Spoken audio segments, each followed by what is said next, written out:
Footsteps clicked against rotting linoleum, drowning out the hum of a dying radiator. Sloane Caldwell didn't do evictions in person. She built skylines. She didn't care who was crushed in the foundation. But this building was stubborn, and so was its last tenant, a single father holding out for a miracle. Sloane came to deliver a wrecking ball. Instead, a 7-year-old girl with bruised knees and an old crayon handed her a piece of paper that changed absolutely everything. Rain turned to sleet halfway across the bridge, pelting the tinted glass of the town car with tiny, aggressive taps. Sloane Caldwell sat in the back, ignoring the weather. She was scrolling through a PDF on her tablet, her thumb swiping with the rhythm of a metronome. Beside her, Colin, her assistant, sat with his knees pressed tightly together, trying not to take up too much space. He smelled faintly of peppermint and anxiety. He rejected the latest buyout, Colin said. His voice was a thin, reedy thing that barely carried over the hum of the tires. Sloane didn't look up. I read the email, Colin. Legal says we can drag it through housing court, but it'll take months. The demolition crews are contracted for the 14th. If we push the date, the union penalties kick in. Sloane finally locked her tablet. The screen went black, reflecting a distorted version of her own face. Sharp jaw, tired eyes, hair pulled back so tightly it gave her a constant, low-grade headache.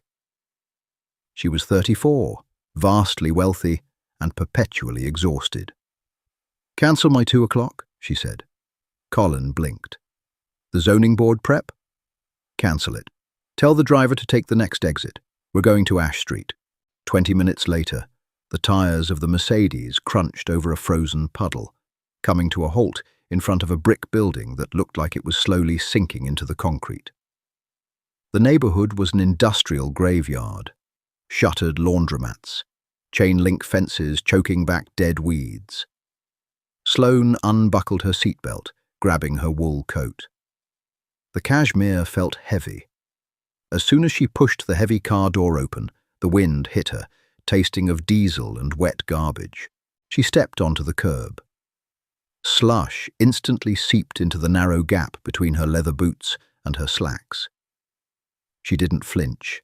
She just started walking. The lobby of the apartment building was worse than the exterior. The glass on the front door was a spiderweb of duct tape and fractures. Inside, the air was aggressively stale, a stagnant mix of boiled cabbage, bleach, and decades of damp rot. A row of brass mailboxes hung off the wall by a single screw, their doors pried open like broken teeth. Sloane walked to the elevator. The call button had been burned out with a lighter. A handwritten sign taped over the doors read, "Broken. Don't ask." "5th floor," Colin whispered from behind her. He sounded like he was already out of breath. "Let's go," she said.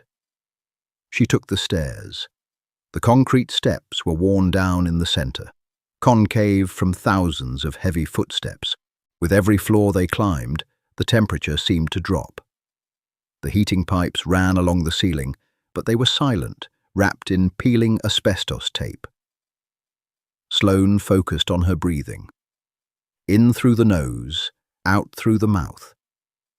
She hated this. She hated the physical exertion, the grime, the fact that she was here at all. She was a CEO. She had a corner office with soundproof glass and a white noise machine. She shouldn't be inhaling dust in a condemned building, but this was about control. The Ash Street development was her flagship project. $400 million of sleek, sustainable residential space. It was supposed to cement her legacy, proving to the board that she wasn't just a corporate Nepo baby playing with her late father's money. She was ruthless. She was efficient. And right now, all of that efficiency was being derailed by one man paying $700 a month for an apartment that was scheduled to be bulldozed in 12 days. Owen Harper. That was his name. a freelance contractor according to the background check. Widowed, stubborn. He had ignored 5 notices, 2 lawyer letters, and a check for $40,000 to simply pack up and leave. Sloane reached the 5th-floor landing. Her chest heaved slightly, though she hid it by adjusting the lapels of her coat. The hallway was narrow, lit by a single fluorescent tube that flickered angrily, casting a sickly yellow hue over the peeling wallpaper. She walked down the hall, the sharp clack of her heels echoing entirely too loud. It felt invasive. Door 5B, the brass 5, was missing, leaving a dark, oxidized shadow in its place. From inside, Sloane could hear the muffled, tinny sound of a television. Cartoons, a high-pitched, manic melody. She paused. She hadn't accounted for the fact that people actually lived here. Legally, she knew they did, but standing on the threshold, smelling the faint, surprisingly warm scent of cinnamon toast drifting from beneath the crack in the door, the reality of it settled in her stomach like a cold stone. She tightened her jaw. Business, she reminded herself. It's just a transaction. Sloane raised a gloved knuckle and knocked 3 times. Hard, sharp, authoritative raps. The cartoons cut off abruptly. Silence fell over the apartment. A floorboard creaked. Sloane stood perfectly straight, squaring her shoulders. Colin hovered 2 steps behind her, clutching his leather folio like a shield. A heavy deadbolt threw back with a loud, metallic thunk. A chain rattled. Then the doorknob turned. The door pulled open, sticking slightly on the uneven floorboards. Owen Harper was taller than she expected, and he looked entirely worn out. He stood in the doorway, his broad shoulders filling the frame, blocking any clear view of the apartment behind him. He wore a faded flannel shirt rolled up to the elbows, exposing forearms dusted with fine, pale sawdust. His jeans were stained with something white, primer maybe, but it was his face that caught Sloane off guard. She had expected anger. She had expected a red-faced man ready to scream about corporate greed, or a desperate tenant ready to beg. Owen was neither. His eyes were dark, lined with exhaustion, carrying a heavy, hollow weight. He looked like a man who had been running uphill for years and had finally just stopped walking. He looked from Sloane to her expensive coat to Colin shivering in the background. He didn't say a word. He just waited. "Mr. Harper," Sloane said. Her voice was crisp, cultivated in boardrooms, designed to cut through noise. "I'm Sloane Caldwell." Owen leaned against the door jamb. The wood groaned under his weight. "I know who you are. Your face is on a billboard 3 blocks down." His voice was a low rumble, raspy, like he hadn't spoken to another adult in days. "Then you know why I'm here," Sloane said, keeping her chin level. She refused to be intimidated by his size. "You've ignored our correspondence. You returned a cashier's check that could have bought you a very comfortable relocation. This ends today. We are filing the final eviction order tomorrow morning. The sheriffs will be here by Monday. You will be removed, and you will get nothing." She waited for the explosion, for the curse words. Owen just rubbed the back of his neck. His hand was rough, calluses thick across his palm. He smelled of old coffee and cheap, unscented soap. "You couldn't send a lawyer to tell me that? You had to come down to the slums yourself to threaten me." "My lawyers are inefficient," Sloane said smoothly. "I prefer to handle bottlenecks personally." "Bottlenecks," Owen repeated. A bitter half-smile cracked his dry lips. "Is that what we are? A bottleneck in your $400 million portfolio?" "It's a business term, Mr. Harper. Don't take it personally." "It's pretty personal when it's the roof over my kid's head, Ms. Caldwell." He shifted his weight. and as he did, the gap between his body and the doorframe widened just a fraction. Through the opening, Sloane saw the apartment. It was incredibly small, but spotless. Books were stacked neatly in corners. A radiator hissed, a damp towel draped over it to put moisture back into the dry air. Then she heard the soft, shuffling sound of stockinged feet on hardwood. "Daddy!" Owen's entire posture changed instantly. The defensive rigidity melted out of his shoulders. He turned his head, blocking Sloane's view again. "It's okay, Bug. Just go back to your coloring. I'll be right there." "Who is it?" A small face peered around Owen's leg. Sadie Harper was 7 years old, but she looked smaller. She was wearing a faded pink sweatshirt that had clearly been washed 100 times, the cuffs fraying at the wrists. Her dark hair was pulled into a messy braid, and she was wearing 2 different colored socks, one yellow, one blue. She had her father's dark, tired eyes, but they were wide with unblinking curiosity. Sloane felt a strange, uncomfortable tightening in her throat. She didn't do children. She had no maternal instincts, no nieces or nephews, no friends who brought toddlers to brunch. Children were chaotic variables. Sadie stared directly at Sloane. She didn't look scared. She looked assessing. "It's just someone from work, Sadie," Owen said softly, trying to gently herd the girl backward with his knee. "Go back to the table." "She doesn't look like she builds things," Sadie observed. Her voice was tiny, a quiet little bell ringing in the drafty hallway. "I build companies," Sloane said. The words slipped out before she could stop them. She instantly regretted it. Why was she justifying herself to a second grader? Sadie stepped entirely out from behind her father. In her small, slightly sticky hand, she was clutching a piece of construction paper. It was folded in half, bent at the corners. "Sadie, don't," Owen warned, his voice tighter now. He reached for her shoulder, but the girl was quick.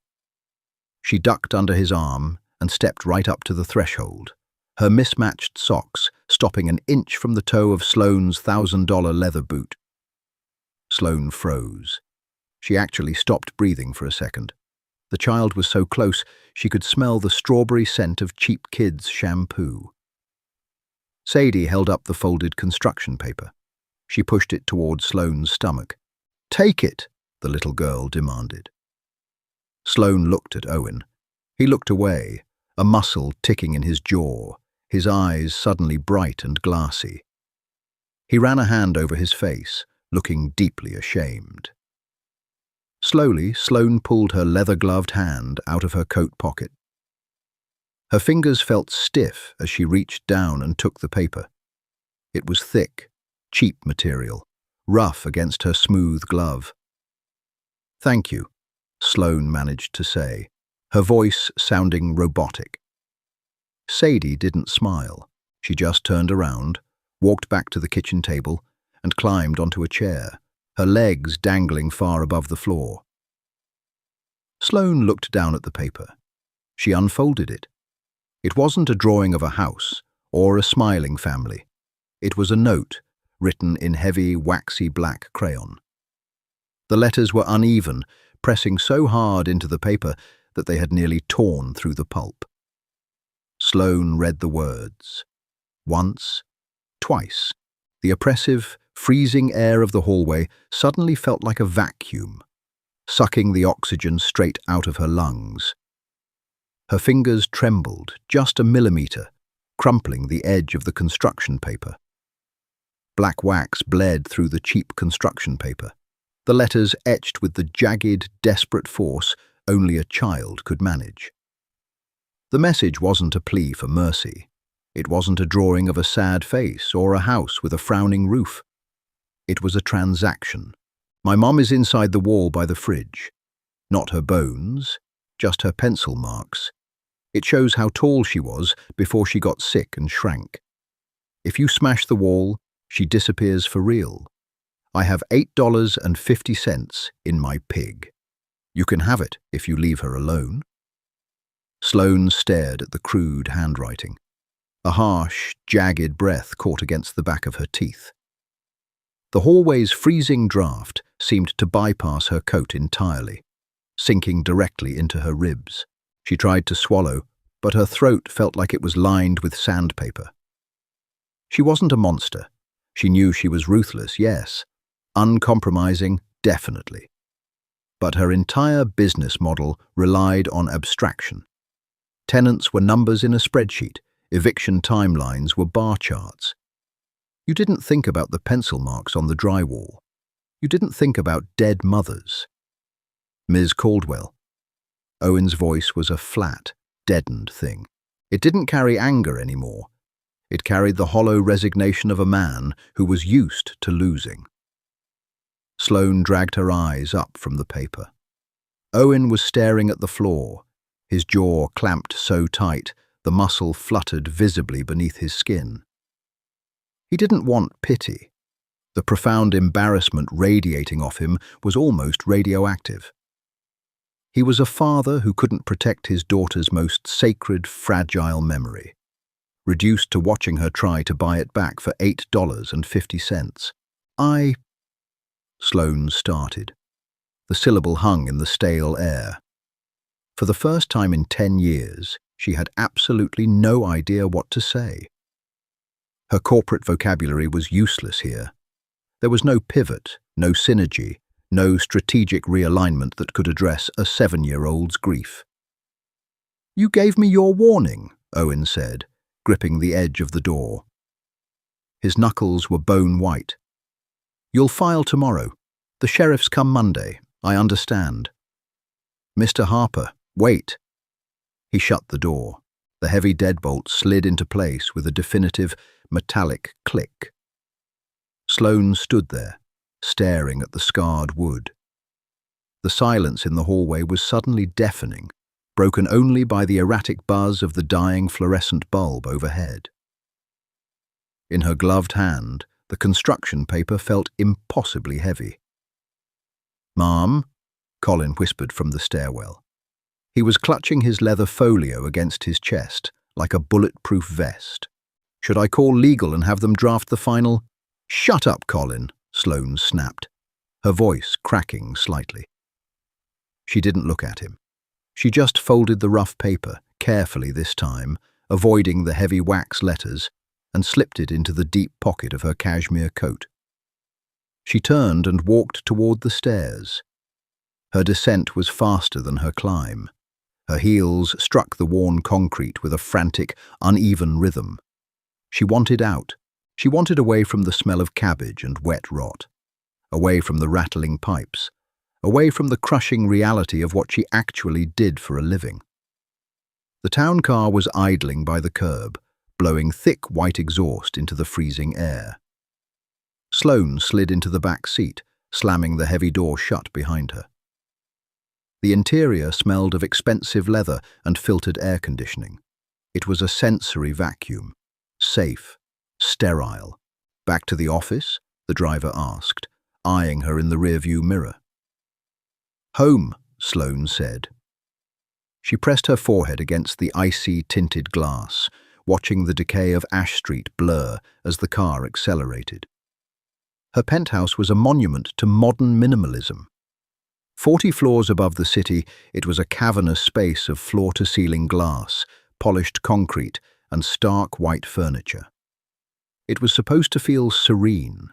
Tonight it just felt empty. There were no pencil marks on her walls.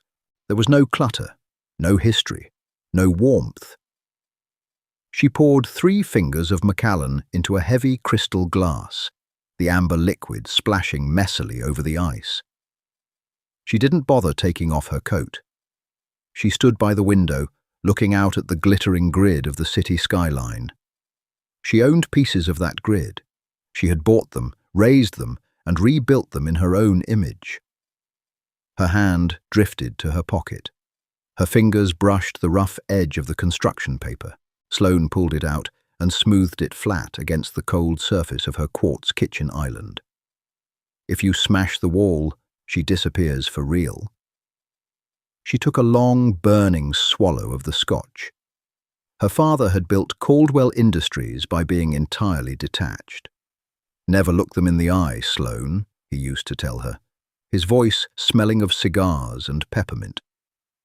"The moment you see them as people, you compromise the asset."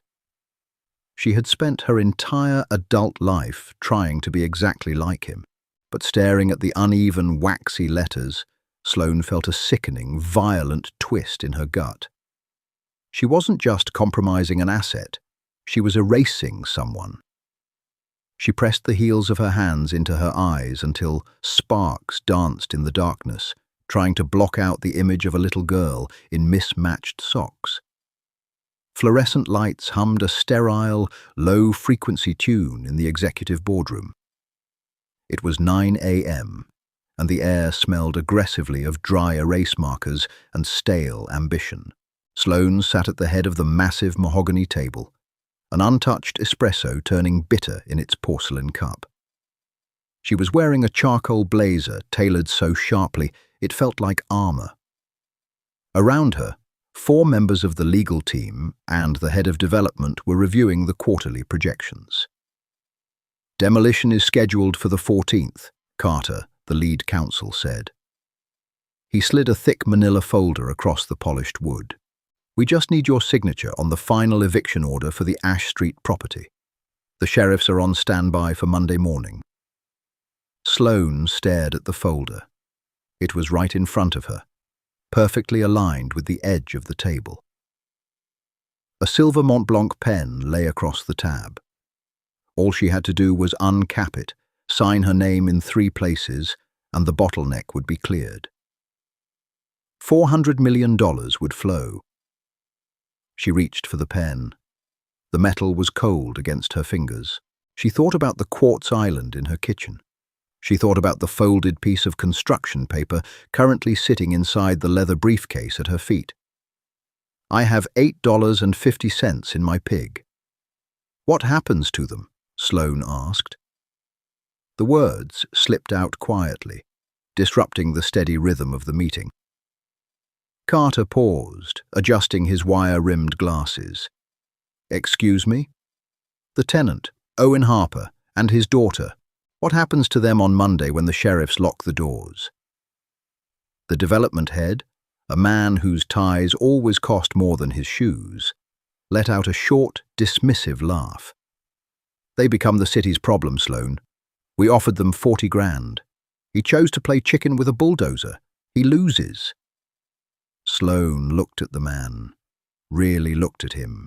She saw the casual cruelty in his eyes, the absolute lack of empathy, and realized with a sudden, nauseating clarity that he was reflecting her own corporate philosophy right back at her. This was the culture she had built. She dropped the pen. It clattered against the mahogany, loud as a gunshot. "I need the structural report on the foundation before I sign this," Sloane said, pushing her chair back. Carter frowned, thoroughly confused. "We approved the structural report 3 weeks ago. I want a secondary analysis," she lied, her voice dropping into the cold, authoritative register she used to end arguments. "Do not file the paperwork today." Before anyone could protest, she grabbed her briefcase and walked out of the room. Her heart was hammering a frantic, uneven rhythm against her ribs. She retreated to her office, locking the heavy glass door behind her. She threw her briefcase on the desk, pulled out her laptop, and bypassed the company's internal servers. She didn't want Colin or legal tracking her search history. She typed Owen Harper into the browser, cross-referencing public records, county court dockets, and medical bankruptcies. It took her 20 minutes to piece together the wreckage of a life. Owen had owned a small, highly rated custom carpentry business. 3 years ago, his wife, Maya, had been diagnosed with an aggressive, early-onset form of ALS. The insurance had capped out. To afford the experimental treatments and 24-hour home care, Owen had liquidated his business, sold their house, and drained his savings. Maya had died a year and a half later, leaving him buried under a mountain of medical debt so massive it defied logic. He had moved into the Ash Street building because it was the only landlord in the city who didn't run a credit check. He hadn't rejected the $40,000 buyout out of greed. The buyout was conditional. It required him to clear all standing liens to receive the cash. His debts were so high, the creditors would have seized the entire check instantly, leaving him with no apartment and $0 to secure a new one. He was trapped, and Sloane was the one pushing him over the edge. She slammed the laptop shut. The sharp snap echoed in the quiet office. She felt suffocated, the high-altitude air of her corporate tower suddenly too thin to breathe. Sloane bypassed her driver entirely.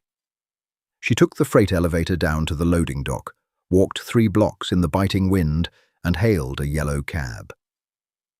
"Ash Street," she told the driver, her breath pluming in the cold cab. When she arrived, the building looked even worse in the grey light of morning. The ice on the sidewalk was slick and treacherous. Sloane didn't care. She pushed through the broken front door, bypassing the elevator, and took the concrete stairs 2 at a time. Her calves burned, her lungs screaming against the damp, freezing air. But she didn't stop until she reached the 5th floor. She marched down the flickering hallway and hammered her fist against the door 5B. It swung open almost immediately. Owen stood there, a heavy canvas tool belt strapped over his faded flannel. He was holding a crowbar. For a terrifying second, Sloane thought he was going to swing it at her. Instead, his shoulders slumped, the fight draining right out of him. "They don't come until Monday," he said, his voice raw. "You're early." "Put the crowbar down," Sloane said, her chest heaving. She was sweating beneath her cashmere, her perfectly pinned hair fraying around her face. "I need to see the wall." Owen blinked, completely derailed by the demand. "What?" "The wall, Owen. Show me the pencil marks." She didn't wait for permission. She pushed past him, stepping into the cramped, impeccably clean apartment. It smelled of sawdust and old coffee. She turned toward the small galley kitchen. There, on a narrow strip of drywall between the humming refrigerator and a cheap laminate counter, was a chaotic ladder of horizontal pencil lines. Beside the lower marks, a messy, childish hand had written, "Sadie, age 4, Sadie, age 5. But higher up, near the top of the fridge, were 2 distinct, dark lines, faded but pressed deep into the paint. Beside them, written in a neat cursive script, were the words, "Maya, healthy." Sloane stood in front of the wall. She reached out, her trembling bare fingers hovering just a millimeter above the graphite. Behind her, she heard Owen drop the crowbar. It hit the floorboards with a heavy thud. "She made me promise not to paint over it," he whispered, his voice cracking violently. She knew she was going to lose her muscles. She wanted Sadie to remember how she stood. Sloane closed her eyes.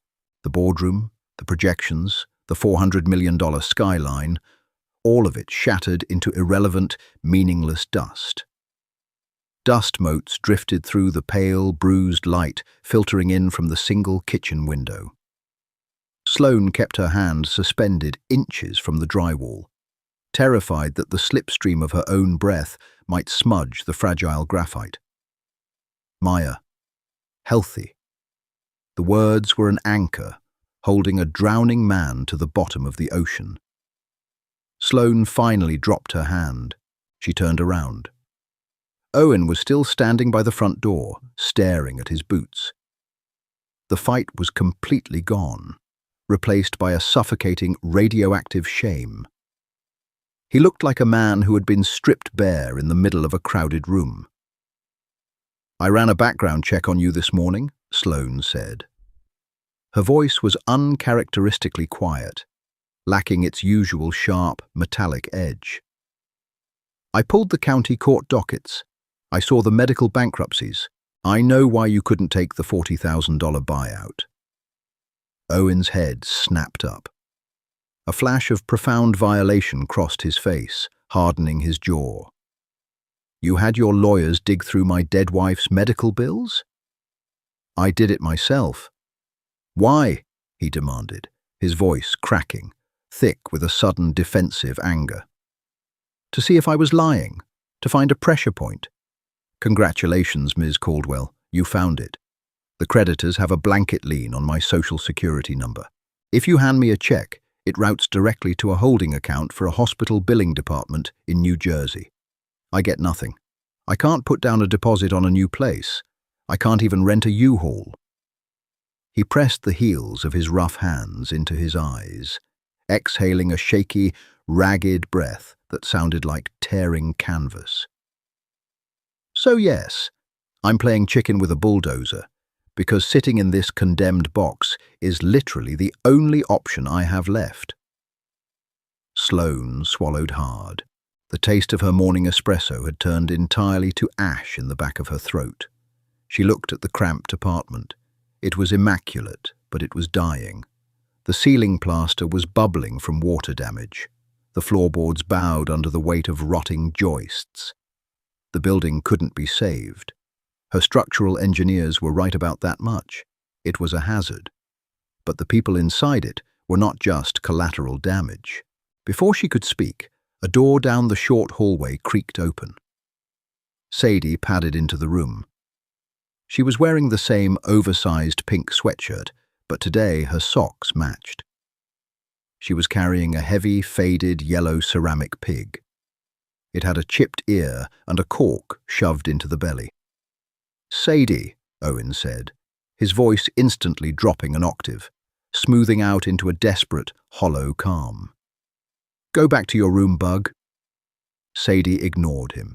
She walked straight up to Sloane, the floorboards groaning under her tiny feet.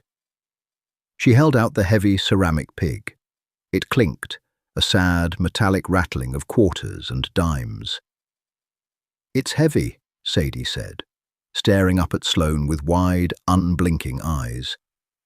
It's $8.50, plus a button. You can keep the button. Sloane stared down at the chipped yellow pig. She had negotiated mergers worth billions.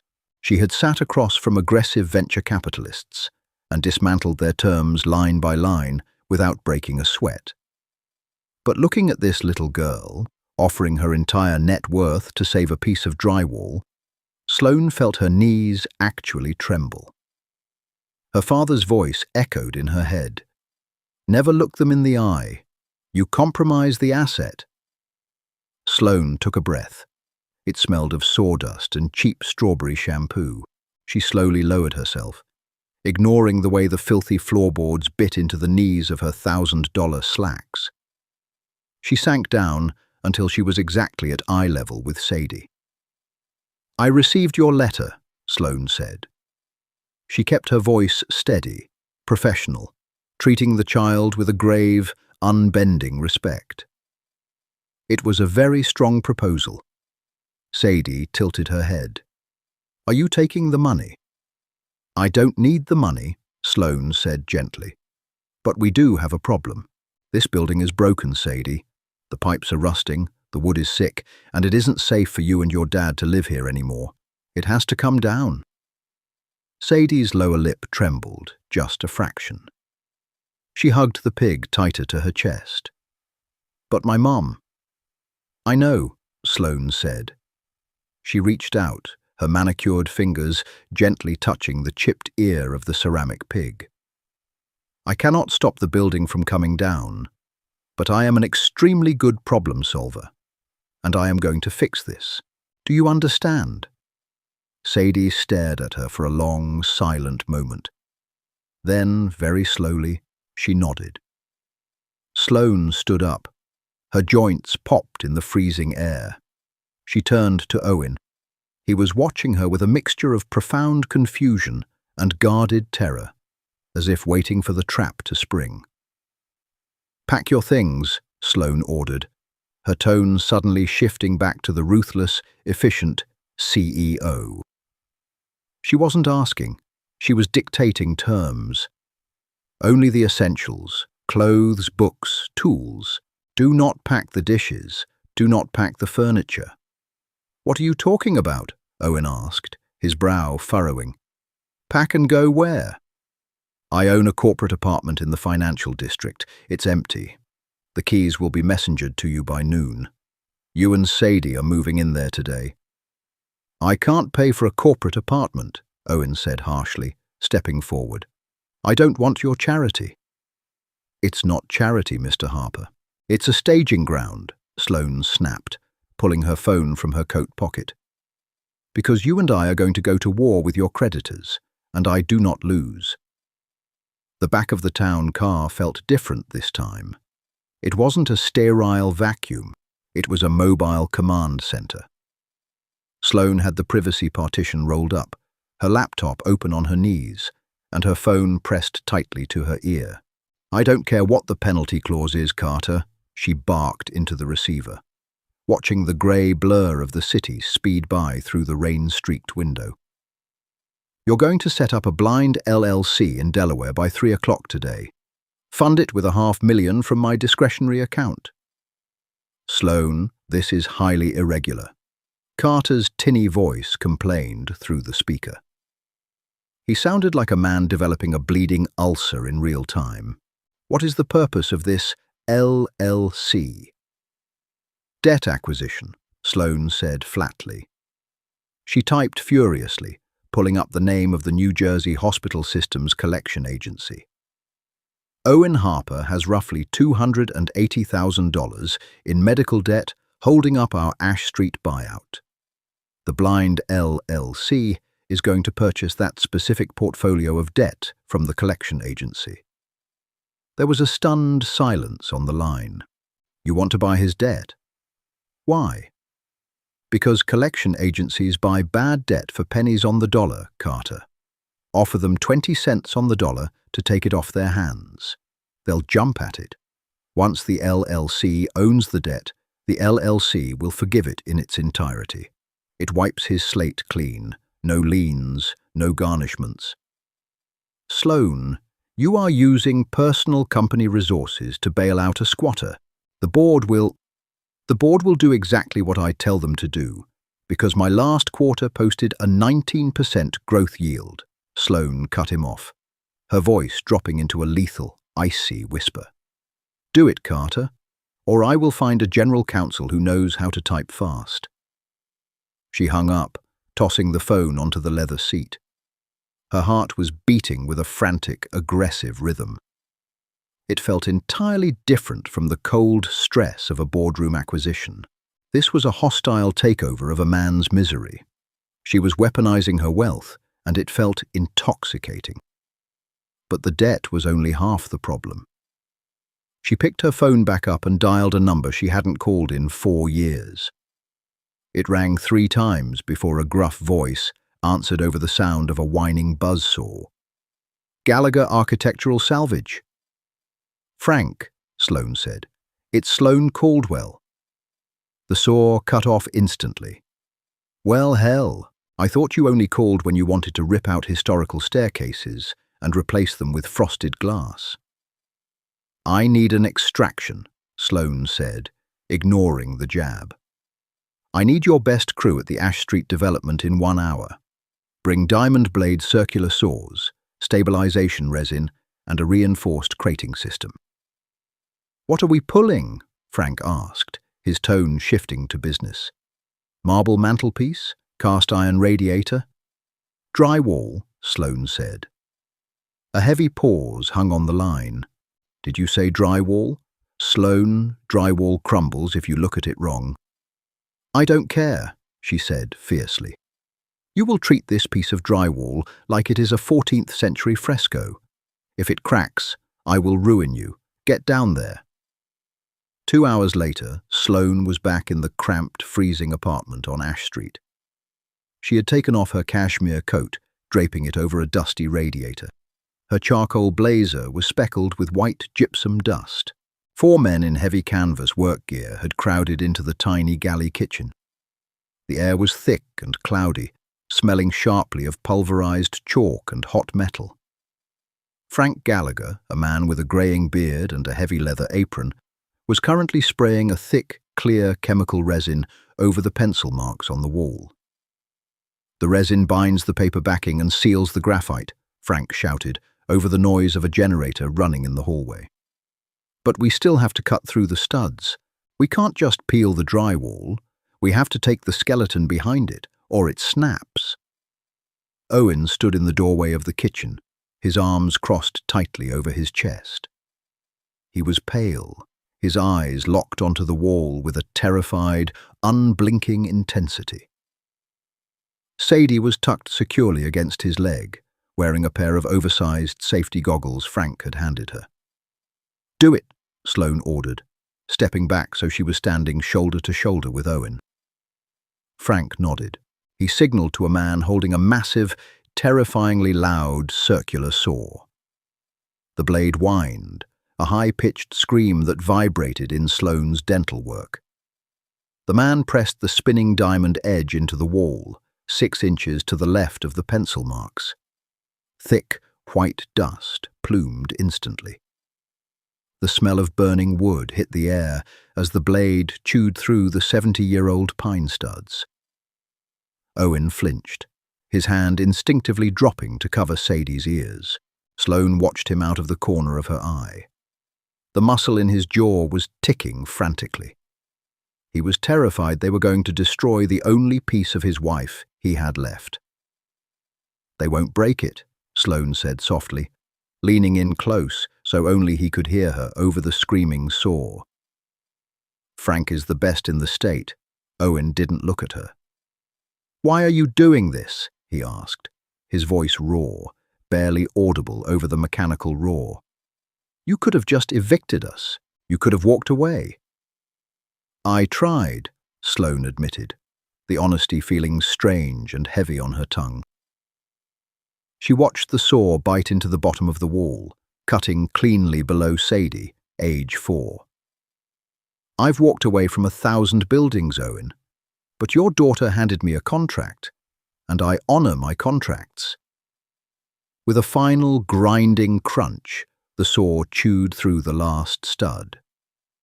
The noise stopped abruptly, leaving a ringing silence in the dusty kitchen. Frank and 2 other men stepped forward, wedging heavy steel pry bars into the cuts.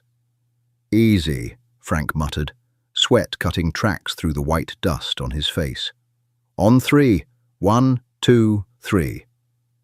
With a slow, agonizing groan, the entire section of the wall, drywall, studs and all, pulled free from the framing. It was a perfect 4-foot-tall rectangle. The men tilted it backward, lowering it gently into a custom wooden crate lined with thick, dense foam. The pencil marks were completely intact, sealed beneath the hardened, glossy resin. Owen let out a breath he sounded like he'd been holding for a year. He squeezed his eyes shut, his hand gripping Sadie's shoulder, so tight his knuckles were white. A single tear cut a clean line through the dust on his cheek. Sloane turned away, giving him the privacy of his relief. She looked at the gaping, dark hole left in the kitchen wall. It exposed the rotting pipes and frayed wires of the dying building. The structure was finally broken. But for the first time in her life, Sloane realized she hadn't just destroyed something. She had saved something too. Sunlight slashed through the floor-to-ceiling windows of the financial district apartment, casting sharp, geometric shadows across the polished white oak floors. It was a space designed for visiting executives who needed a place to sleep between transatlantic flights. It smelled of ozone, luxury fabric softener, and absolutely nothing else. It was entirely devoid of life. Owen stood in the center of the massive living room, his heavy work boots leaving faint, dusty scuff marks on the pristine wood. He still wore his faded flannel, though the sawdust had been hastily brushed off. A single canvas duffel bag sat at his feet, It looked painfully small in the cavernous room. Sadie was pressed against the glass, her breath fogging a small circle on the window. She was staring down at the tiny, ant-like cabs, creeping along the avenue 40 stories below. She hadn't said a word since they left the Ash Street building. The quiet was unnerving. The front door clicked, the electronic lock glowing a soft blue before swinging open. Sloane walked in. She had finally shed the white gypsum dust, having changed into a sharp navy turtleneck and a tailored coat. She looked exactly like what she was, a billionaire who owned the airspace they were currently occupying. But there were faint, bruised shadows under her eyes that expensive concealer couldn't quite hide. "The kitchen is stocked," Sloane said, tossing a sleek metal keycard onto the marble foyer table. The sharp clatter echoed loudly. "There's a dedicated concierge line on the tablet by the fridge. If Sadie wants macaroni and cheese at 2 in the morning, they will procure it. Don't cook. Rest." Owen didn't look at the keycard. He was staring at Sloane, his jaw working as if he were chewing on gravel. He pulled his cracked smartphone from his pocket. The screen was lit up with an email from a law firm he didn't recognize. "I just got off the phone with a collections agent in New Jersey," Owen said. His voice was dangerously quiet, lacking the hollow defeat of yesterday. This was a new, volatile energy. "He told me my accounts were closed, settled in full by a third-party holding company in Delaware." "Good," Sloane said, walking into the living room and unbuttoning her coat. "The LLC worked faster than I anticipated. The legal system is remarkably efficient when you lubricate it with cash." Owen took a step toward her. His hands were curled into tight fists at his sides. "You bought my wife's medical debt." "I bought a distressed asset at a 20% fraction of its listed value," Sloane corrected, turning to face him. She kept her chin level, refusing to step back, even though the raw, vibrating intensity radiating off him made her heart hammer against her ribs. "And then I forgave it. Your credit is clear. The liens are gone." "You had no right," Owen ground out, his voice cracking. A vein throbbed at his temple. "You don't get to just hack into my life and play God because you felt bad for a minute. That was my responsibility. Maya was my wife. That debt was mine to carry. And it was crushing you," Sloane shot back, her corporate composure finally slipping. She stepped forward, closing the distance between them. "You were going to let a bulldozer rip through the only home your daughter had left because of some twisted sense of martyrdom. You were drowning, Owen, and I am not going to apologize for pulling you out of the water. I didn't ask for a life raft from the woman driving the boat that sank me," he yelled, the sound tearing through the sterile apartment. Sadie flinched by the window, her small shoulders jumping. Owen froze. The anger immediately drained out of his face, replaced by a profound, sickening guilt. He rubbed his calloused hands over his face, breathing in shaky, jagged gasps. He turned away from Sloane, walking toward the kitchen island, leaning his weight against the cold marble as if his legs could no longer support him. Sloane stood there, her chest heaving slightly. The silence rushed back into the room, heavy and suffocating. She reached into her coat pocket and pulled out a crisp, white envelope. She walked over to the island and slid it across the marble. It stopped inches from Owen's elbow. "That is the $40,000 relocation check," Sloane said quietly. "It's issued directly to you. Since there are no longer any liens attached to your Social Security number, the funds will clear immediately. You can use it for a deposit on a permanent place. You can use it to buy a new truck. You can set it on fire. I don't care." Owen stared at the envelope. He didn't reach for it. He looked like a man who had been braced for a punch for 3 years, only to have the other person suddenly drop their hands. The sudden absence of pressure was agonizing. "Why?" he whispered. his voice cracking violently. "Why are you doing all of this for us? We're nothing to you."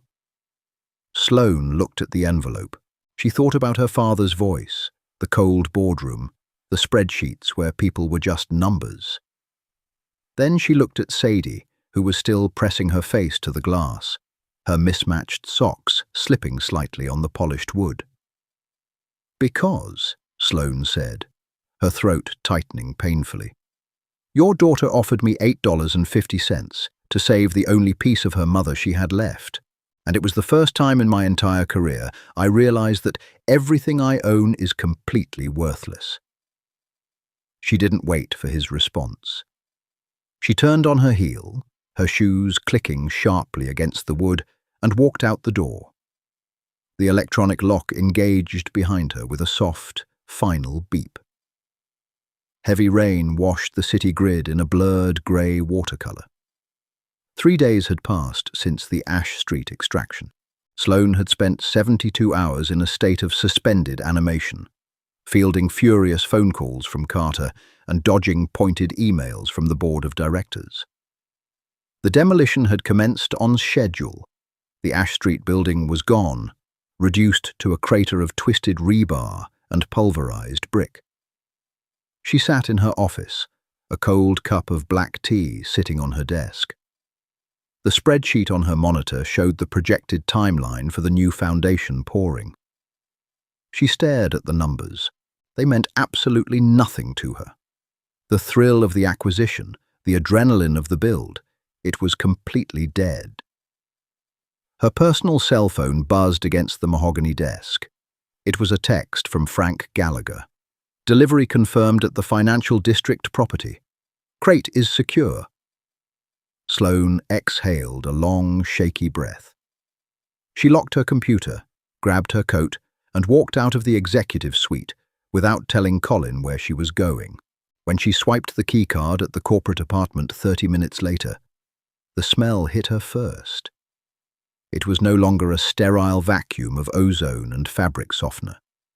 The air smelled of burnt toast, cheap coffee, and the sharp, chemical tang of stabilizing resin. It smelled like people actually lived there. Sloane walked into the living room.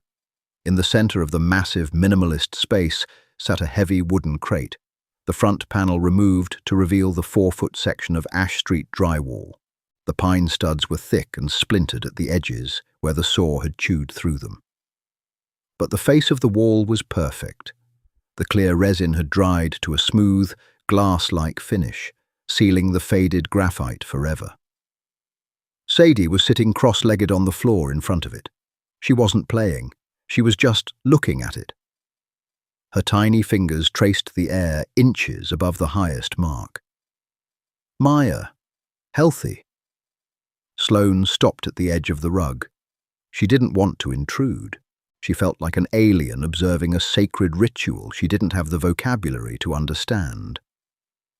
"She's been sitting there for an hour," a raspy voice said from the kitchen. Sloane turned. Owen was leaning against the marble counter, holding a ceramic mug. He looked exhausted, but the hollow, haunted emptiness in his eyes had shifted.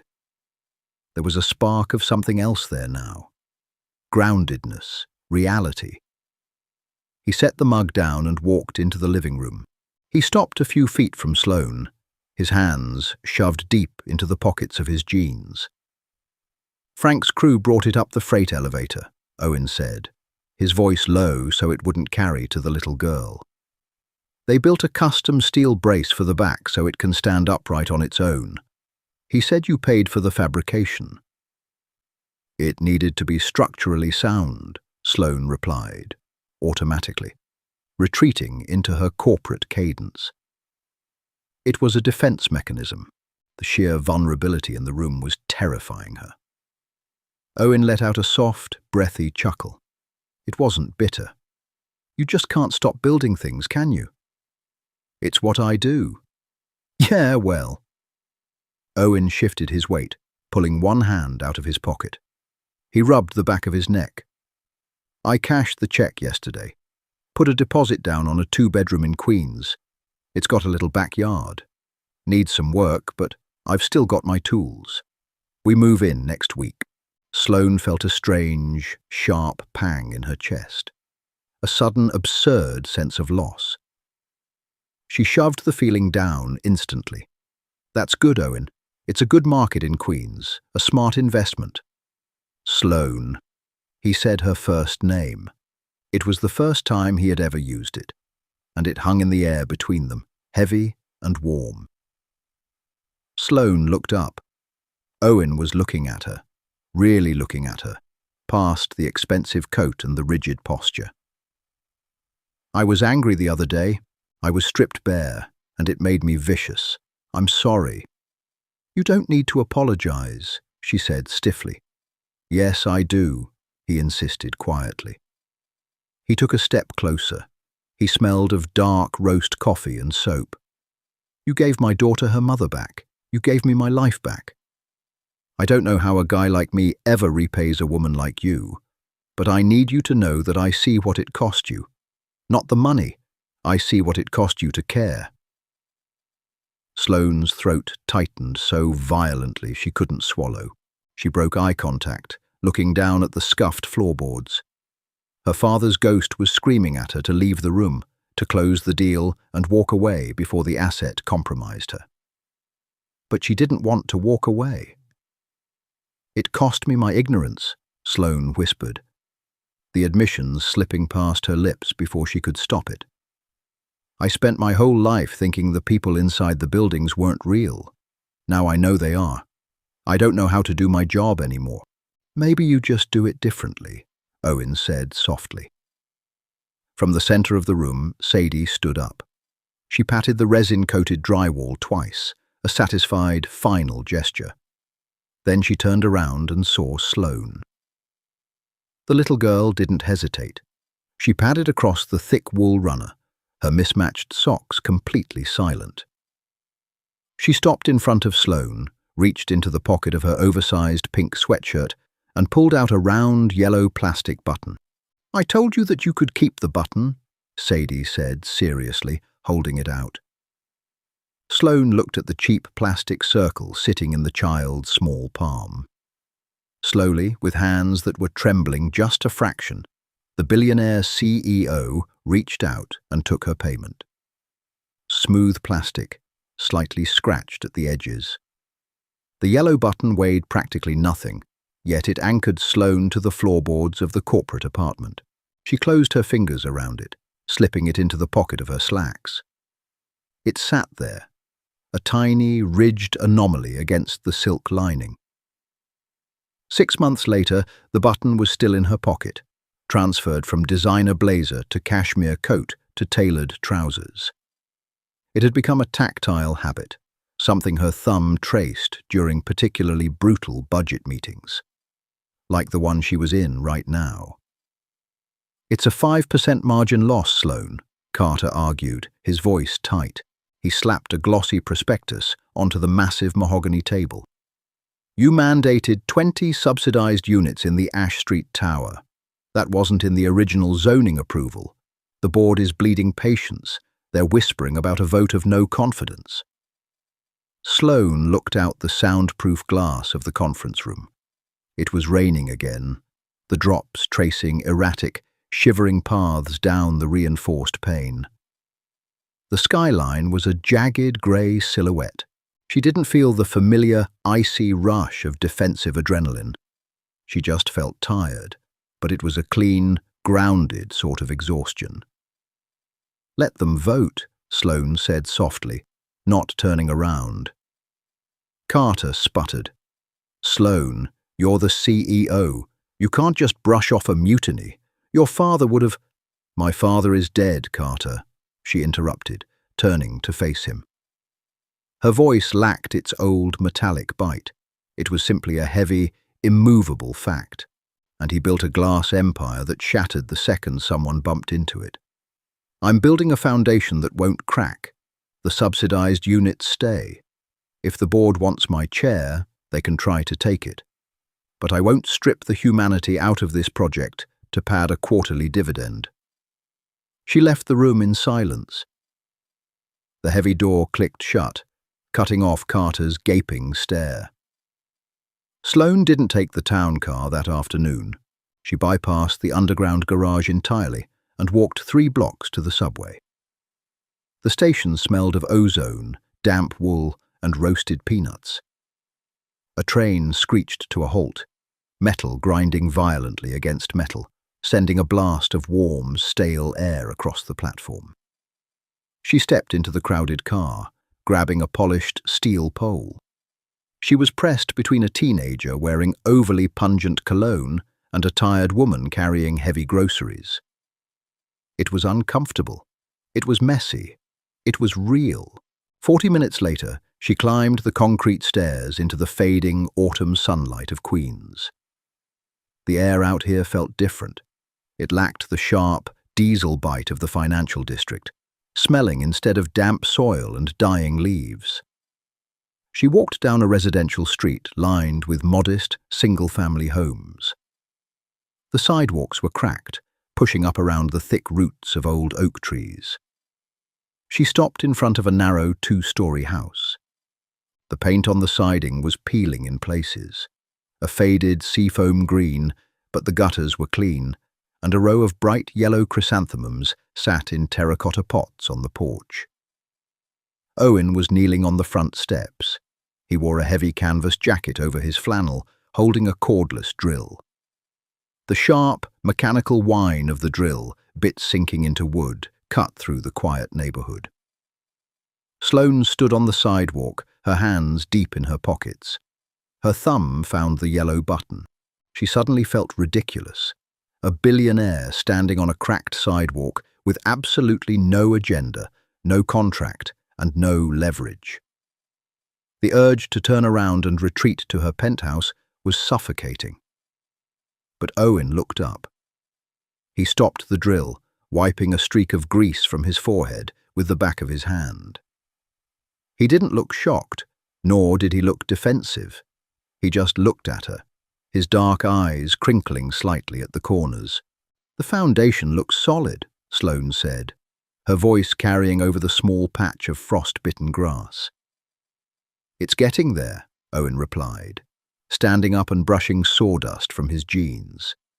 "The joists were rotted out. Had to rip them back to the dirt and start over. It's hard work." "Usually is."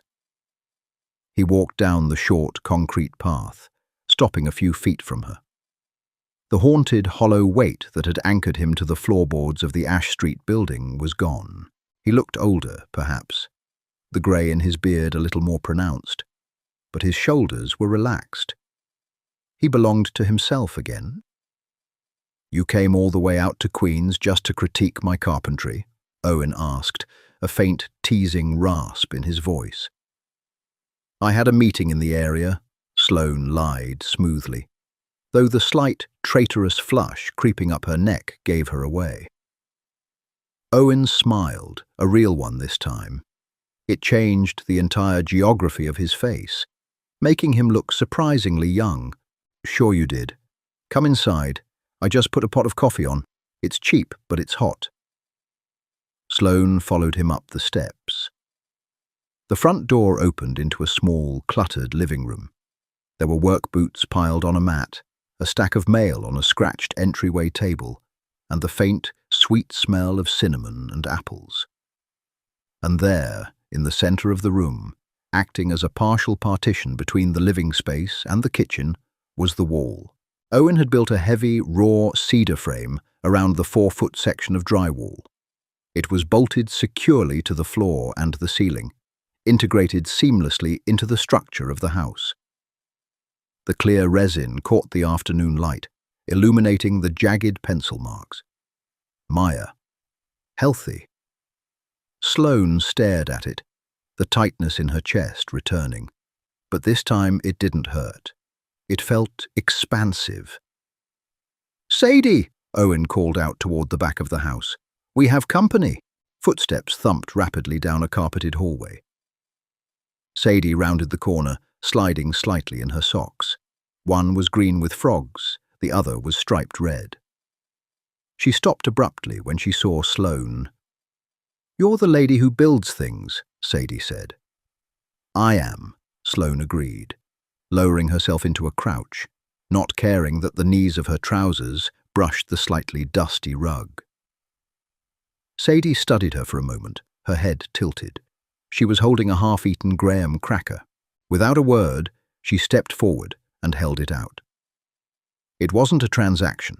It wasn't a desperate plea. It was just a sticky, crumbly piece of cracker, offered with the casual, absolute trust of a child who finally felt safe in her own home. Sloane Caldwell, CEO of Caldwell Industries, woman of glass and steel, reached out and took the cracker. She took a bite. It was stale, intensely sweet, and tasted entirely like forgiveness. Owen leaned against the cedar frame, watching them, the sharp edges of his grief softened by the afternoon light. Sloane looked up at him, then back at the little girl, feeling the yellow button pressing against her palm in her pocket. She had spent her life tearing things down. For the first time, she was finally ready to stay and figure out how to live in the space she helped rebuild. We all build walls to survive, but sometimes it takes the quiet bravery of a child to show us exactly which ones need to be torn down and which ones must be preserved at all costs. Sloane learned that true power isn't in demolition. It's in the messy, fragile business of human connection.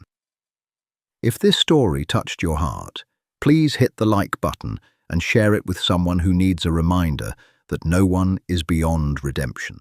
Subscribe to our channel for more deep, grounded stories about the beautiful reality of the human experience.